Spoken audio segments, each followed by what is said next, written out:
केवल ज्ञान पाने पूजून गे सतत केवल ज्ञान पाने। बोले भगवान महावीर स्वामी की, आचार्य कुंद स्वामी की, आचार्य गुरुवर विद्यासागर मुनि महाराज की।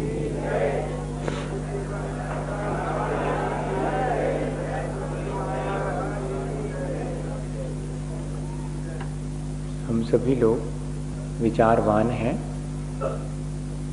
और विचारवान व्यक्ति की जिम्मेदारी है कि वो अपने विचारों के माध्यम से अपने आचरण को संभाले, अपने आचरण को अच्छा बनाए। लेकिन विचारवान व्यक्ति के साथ एक मुश्किल ये है कि यदि उसके विचारों में स्थिरता न हो तो वे विचार आचरण को परिवर्तित करने में सक्षम नहीं हो पाते।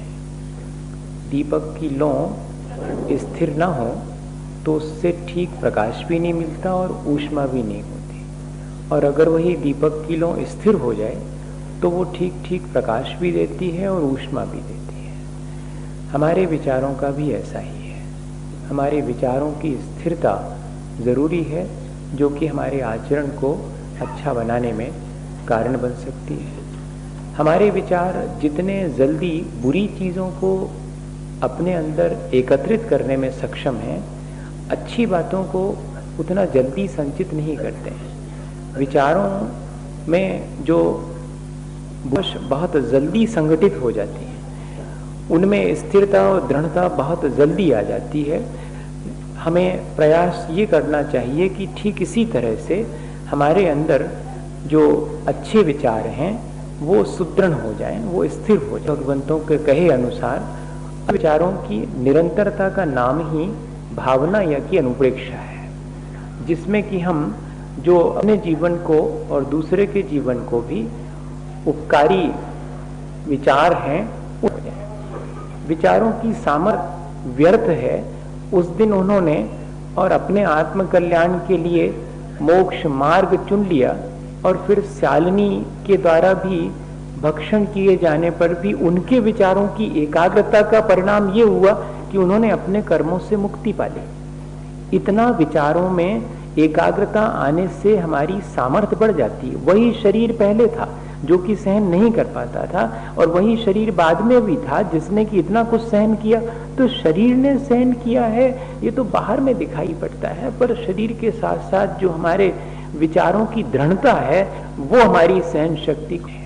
हम देखते हैं कितना पुरुषार्थ करते हैं अपने मन के अनुकूल संयोग जुटाने के लिए, अपने मन के प्रतिकूल संयोगों को हटाने के लिए, लेकिन इस सब के बावजूद भी हमारी कोशिश कामयाब नहीं होती है। हम असफल ही होते हैं और हमें निराशा मिलती है। कोशिश करने में भी हमें हमेशा चिंता बनी रहती है और अंत में निराशा होती है, तब भी हम दुख ही पाते हैं। और ये दोनों सिर्फ संयोगी पर्याय का जन्म मरण है।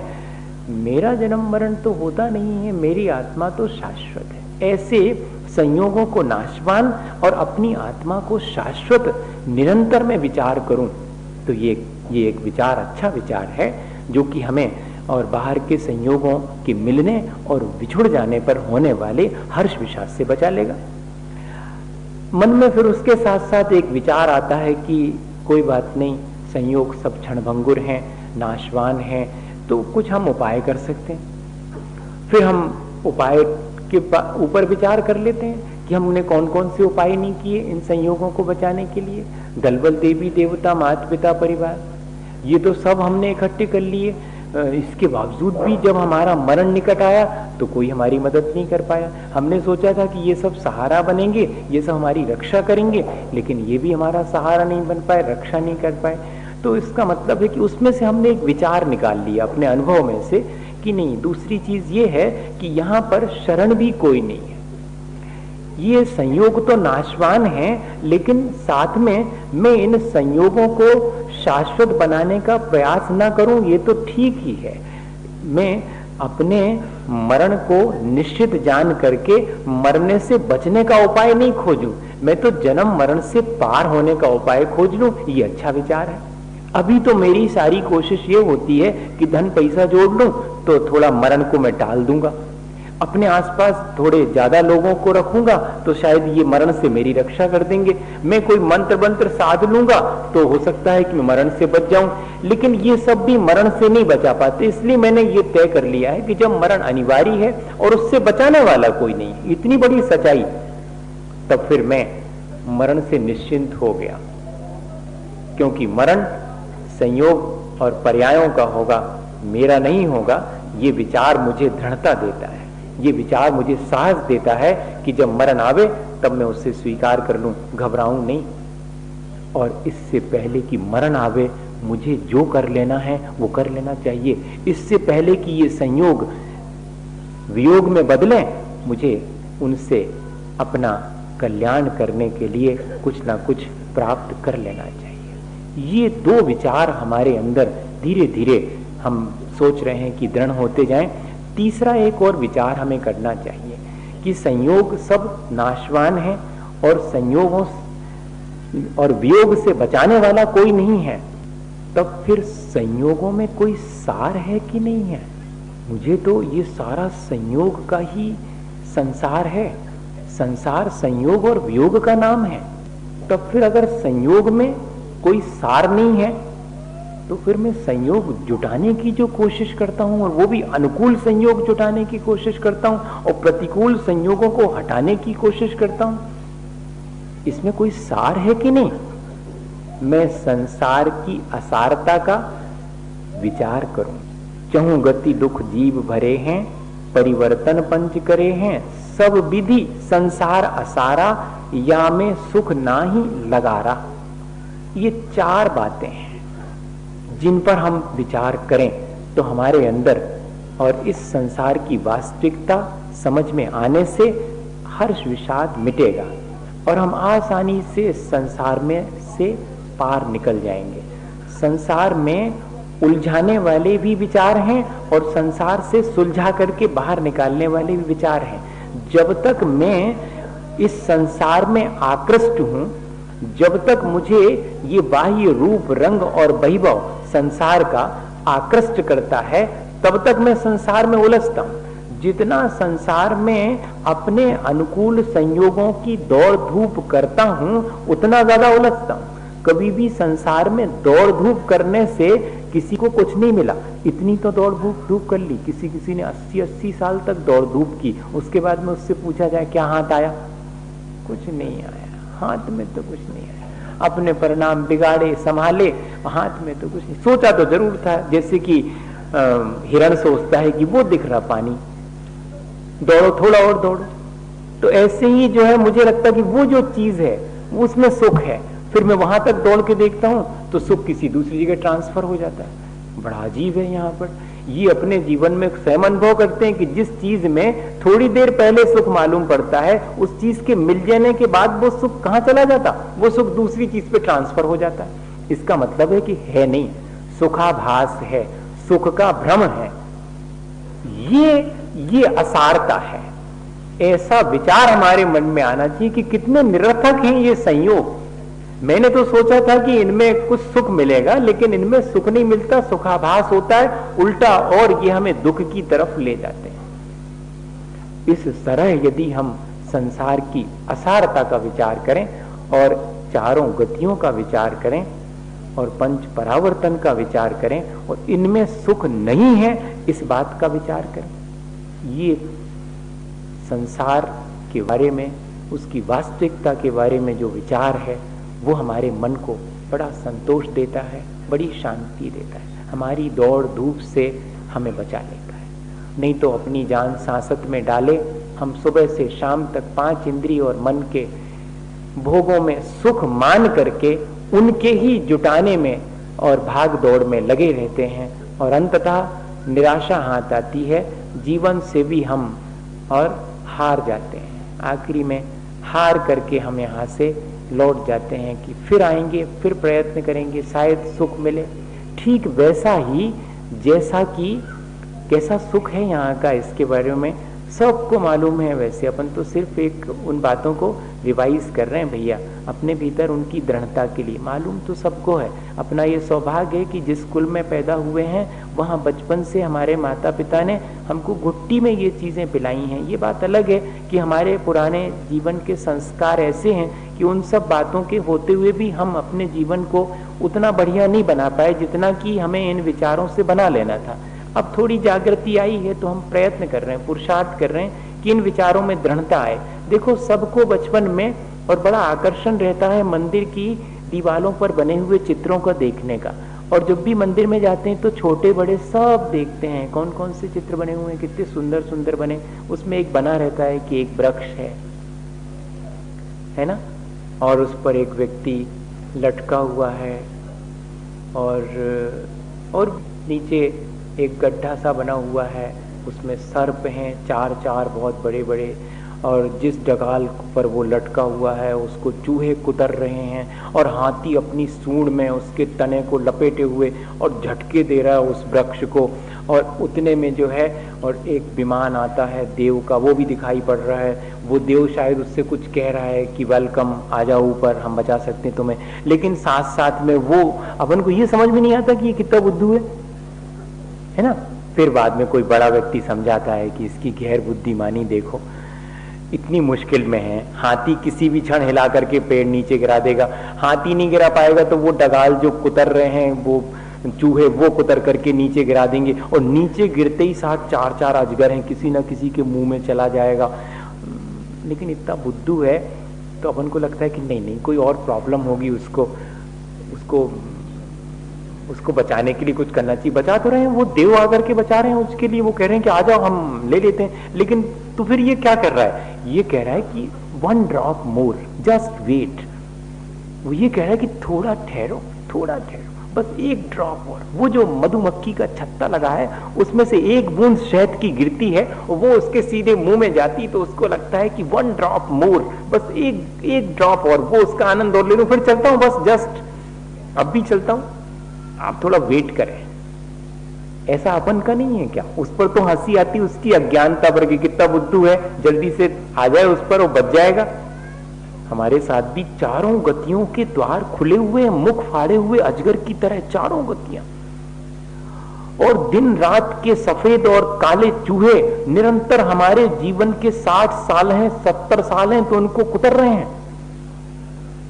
और इतना ही नहीं, हाथी वो पूरे के पूरे हमारा जो अहंकार है, वो हमारे जिस संसार को हमने बना रखा है, अहंकार वश उस मान बैठे हैं कि ये सब मेरा है, वो किसी भी दिन हमारा धराशायी होने वाला है। और वो ड्रॉप क्या चीज है, वो 5 इंद्रिय और मन के विषय हैं मेरे, जिनमें मुझे क्षणिक सुख मिलता है और उसे मैं छोड़ नहीं पाता। उस शाश्वत सुख के लिए मैंने छोड़ दिया इस क्षणिक सुख के पीछे, जबकि होना यह चाहिए था कि मुझे क्षणिक सुख को छोड़ देना चाहिए था उस शाश्वत सुख के लिए। बस इतनी सी मेरी भूल है, इतनी मेरी अज्ञानता है, और वही मेरी अज्ञानता मुझे संसार में इन चारों गतियों में भटकाती है। ये मुझे अगर ध्यान में आ जाए कि मैं इन संसार के सुखों को सच्चा सुख ना मानूं, कम से कम इतना ही सही। और जिस दिन मैं ऐसे सच्चा सुख नहीं मानूंगा उस दिन मेरी दौड़ में कमी आएगी, जरूर से आएगी, कि इसमें सच्चा सुख नहीं है, बस जितना काम चलाने लायक है उतना कर लो, काहे को दौड़ रहे हो। जिसको 10,000 रुपए की सर्विस मिल जाती वो 20 की चिंता में। बताइए, आज के समय में बच्चों को यही देखने में आ रहा है, वो कहते अरे वाह मैंने इतनी बड़ी पढ़ाई पढ़ी, 10,000 की सर्विस, नहीं और जरा बड़ी वाली, तो दौड़ो। अब दौड़ो तो 15 वाली मिल गई, 15 वाली मिल गई, तब तक तो 2 साल हो गए, कीमतें बढ़ गई चीजों की, अब 20 वाली के दौड़ो, तो फिर 25 वाली सर्विस। वो 50 वाले से पूछ लो जरा कि उसको क्या मिला, तो जरा ठीक हो जाएगा मामला। लेकिन दूर से देखने में लगता है कि वो जो 50,000 की सर्विस महीने की सैलरी पा रहा है वो ज्यादा सुखी है। वो भी सुखी नहीं है। दाम बिना निर्धन दुखी और तृष्णावस्था कोई नहीं है यहाँ पर। अपन को लगता है दूसरे को देख करके हमारे पास है नहीं है, इस बात का दुख है, और उससे हमने ये निकाल लिया कि होगा तो सुख मिल जाएगा। लेकिन जिसके पास है उससे पूछो, उसे भी असंतोष ही है, अतृप्ति ही है, मोर एंड मोर उसके भीतर भी और की आकांक्षा है, वो उसे दुख देती। मेरे भीतर कुछ मिल जावे ऐसी आकांक्षा है, क्योंकि कुछ नहीं है, और उसके पास में बहुत कुछ होने के बाद भी उसे लगता है कि और थोड़ा सा होता। वो बहुत कुछ भी उसे ना कुछ मालूम पड़ता है। ये संसार की तासीर है भैया। लेकिन ये कब किसको समझ में आएगी, ये अपने अपने ऊपर निर्भर करता है। ये अपन जितनी जल्दी करेंगे उतनी जल्दी समझ में आ जाएगी। अपने को रोज अगर ऐसा अभ्यास करेंगे तो समझ में आएगा। एक दिन में तो नहीं आएगा, मेरे कहने से नहीं आएगा, अपन से तो आचार्य भगवंत कब कब कितनी बार कह रहे हैं। लेकिन अपने को स्वयं पुरुषार्थ करना पड़ेगा इस चीज को समझने का। और जैसी हमारे अंदर समझ में आएगी, आप स्वयं अनुभव करेंगे कि बहुत मजा आएगा।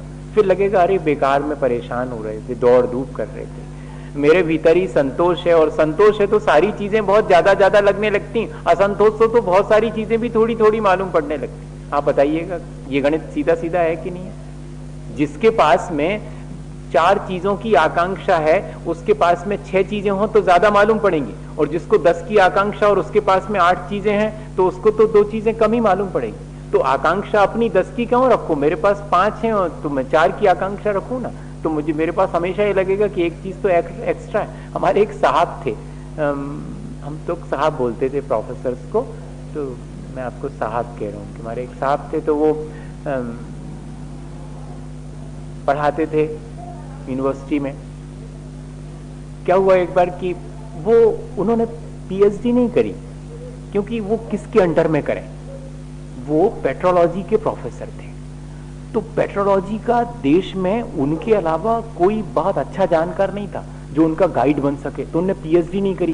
पीएचडी नहीं करी तो वो एज ए लेक्चरर थे, असिस्टेंट प्रोफेसर भी नहीं हो पाए, प्रोफेसर तो बाद की बात है।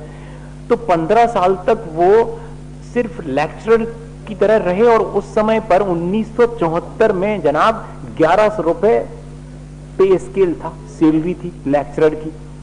इतनी बड़ी यूनिवर्सिटी में उनको 1100 रुपए वाला पे स्केल था। अब कोई सुन रहा होगा तो वो कहेगा कि कहां की बात कर रहे हैं, किस जमाने की बात कर रहे हैं। और उस 1100 रुपए के पे स्केल में एक दिन यूजीसी वालों से स्ट्राइक इस बात के लिए टीचर्स ने की थी कि 50 रुपए पे स्केल बढ़ाया जाए, और उसमें सारे लोग शामिल थे। हमारे वो दुर्गे साहब नहीं थे, पेट्रोलॉजी वाले। जब उनको बाई फोर्स बुलाया गया कि आप मीटिंग में तो आओ कम से कम, तो पहुंचे वो। जब सबने अपनी अपनी बातें रखी तो खड़े होके मालूम उनने क्या कहा था कि अभी 1100 रुपए में से बचे रहते हैं, 50 और बढ़वाओगे तो उनका करूंगा क्या, ये पहले बता दो। आश्चर्य होगा आपको, आश्चर्य होगा। मुझे अभी भी याद आता है तो आश्चर्य होता। क्यों? मैंने अपने जीवन में हम लोग वॉच करते थे कि ये किस तरह जीते होंगे। हम लोगों ने कभी उनको तीसरे से चौथी वाली ड्रेस पहन के आते नहीं देखा। 3 ड्रेस थी उनकी, वो चेंज करके, और 2-2 दिन 6 दिन होते थे। 2 दिन एक ड्रेस पहनते थे, अगले 2 दिन दूसरी, अगले 2 दिन दूसरी, और 3 ड्रेस में पूरा। और संडे के दिन साफ धो करके फिर मंडे से शुरू काम। अपनी साइकिल से आते थे, और हवा भरवाने का पैसा लगेगा तो पंप साथ में रखते थे। बताइए आप, यूनिवर्सिटी का प्रोफेसर है, आप सोच सकते हैं। मैं उदाहरण इसलिए सुना रहा हूं कि अपन सोचते हैं कि नहीं हम बहुत बड़ी जगह हैं तो हमें बहुत सारी चीजें चाहिए तब सुख मिलेगा। वो इतने सुखी और इतने निश्चिंत थे, कहीं किसी से कोई, हम लोग को जब कभी याद नहीं होता था, तो आपको उसी बीच में ये भी बात कह दूं कि जब याद नहीं होता था तो वो मालूम क्या कमेंट करते थे, बहुत अच्छा सा, तुम लोग इंटरनेशनल वेज खाता, तुम लोग इंटरनेशनल ड्रिंक करता, इसलिए तुम्हारा बुद्धि नहीं चलता, ऐसा बोलते थे। तो हम लोग कहते थे साहब ऐसे कैसे, हम कोई इंटरनेशनल ड्रिंक तो करते नहीं, ना हम लोग कोई ऐसे खाते पीते हैं। तो बोलते नहीं, तुम समझेगा। उनको चूंकि उधर के थे दक्षिण भारत के, तो वो इंग्लिश वाला मामला था, तो हिंदी तो ऐसे ही बोलते थे वो। तो वो पूछा उनसे तो बोलते तुम लोग चाय पीता ना, चाय वो इंटरनेशनल ड्रिंक कहलाता, चाय सब पीता चाय, इसलिए बुद्धि नहीं आता। और इंटरनेशनल बेस खाता, आलू खाता, आलू, हाँ इसलिए बुद्धि नहीं आता। हाँ मलाई खाया कर, मलाई, और दूध पिया कर, ऐसा बोलते। वो जब क्लास में आते थे तो बोलते थे are you read in English or Hindi in or Sanskrit, किस भाषा में पढ़ोगे, हिंदी में, इंग्लिश में या कि संस्कृत में? मैं तीनों भाषा में पढ़ा सकता हूं, ये बताइए आप। इतना ब्रिलियंट पर्सन, और वो 1150 रुपए में कह रहा है कि बहुत अच्छे से चल रहा है, 50 बढ़ाओगे तो करूंगा क्या। ऐसा सोच अपने पास क्यों नहीं है? मैं ये सोचता हूँ अपने पास कितनी तो चीजें हैं, लेकिन इसके बाद भी लगता है कि ये और हो जाएगी तो शायद अच्छा रहेगा। नहीं, अच्छा तो अभी भी है, कहे को और दौड़ धूप में शामिल होकर के, जबकि कल के दिन उसमें भी अच्छा नहीं लगेगा। सब असार ही है। यही संसार की असारता है कि मिल जाने पर जिसे कल तक सारभूत समझा था, उस चीज के मिल जाने पर वो निरर्थक मालूम पड़ती है। यही असारता है।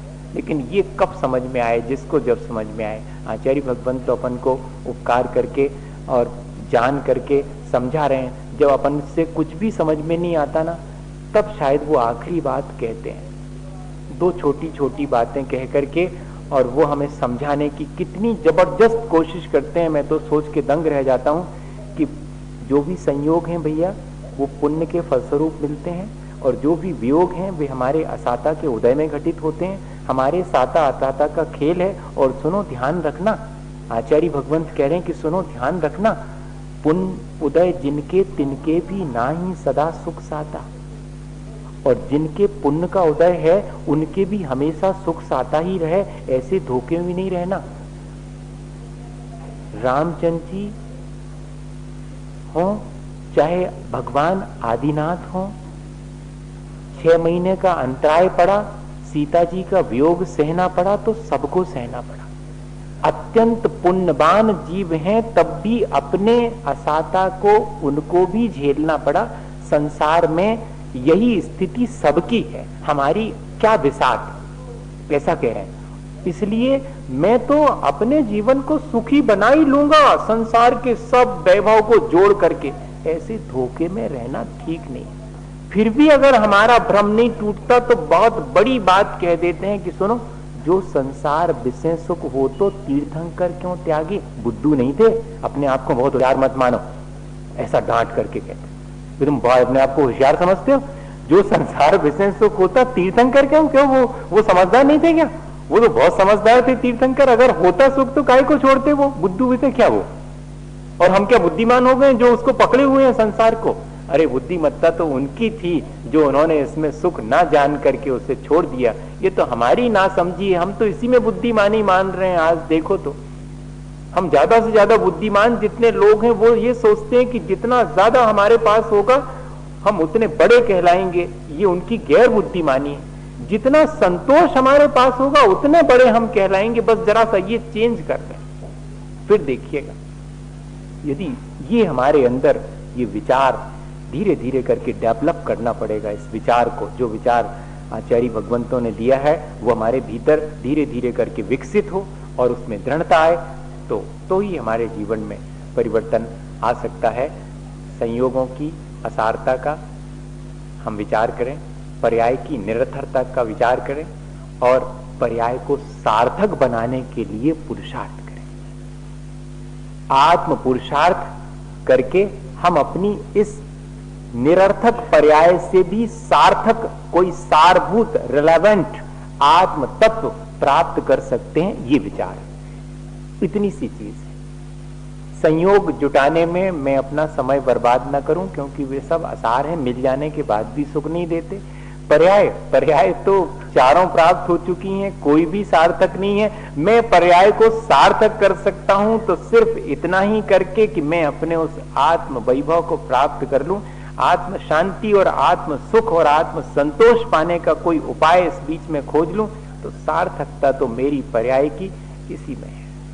इतनी सी चीज अगर अपन के समझ में आ जावे।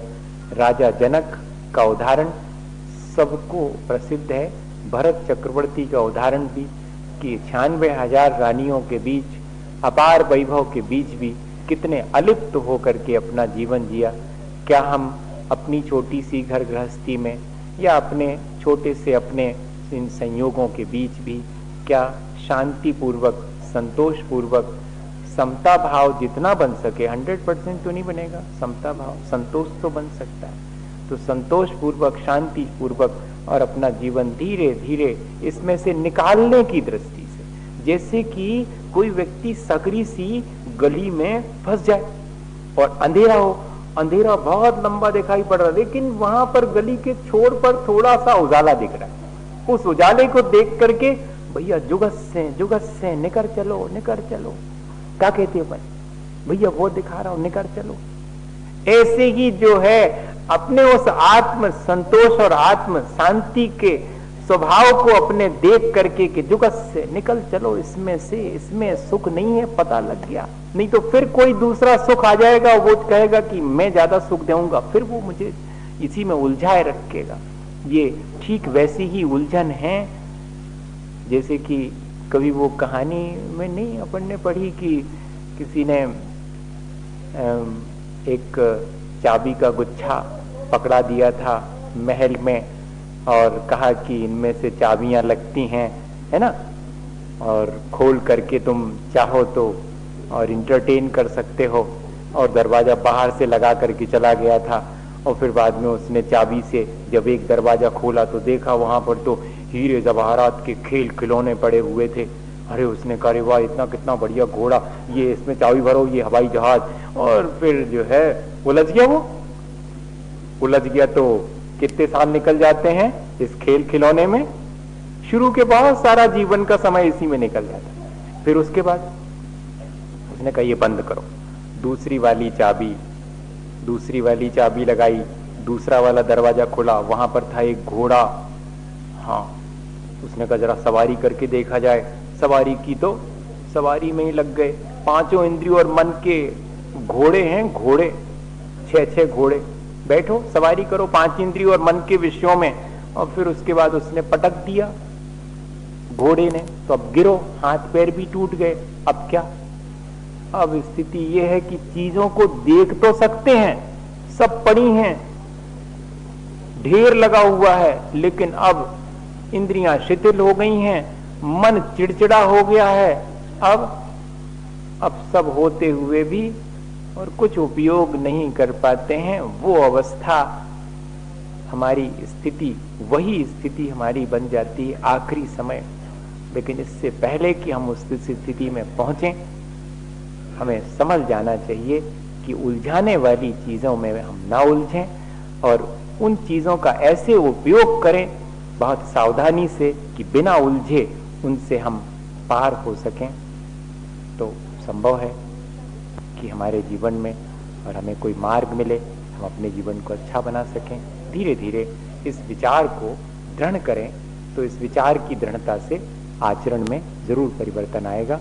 इसी भावना के साथ कि हम संसार की असारता, संयोगों की नश्वरता और इसका विचार करके अपने आत्म स्वरूप को अधिक से अधिक प्राप्त करने का पुरुषार्थ करें।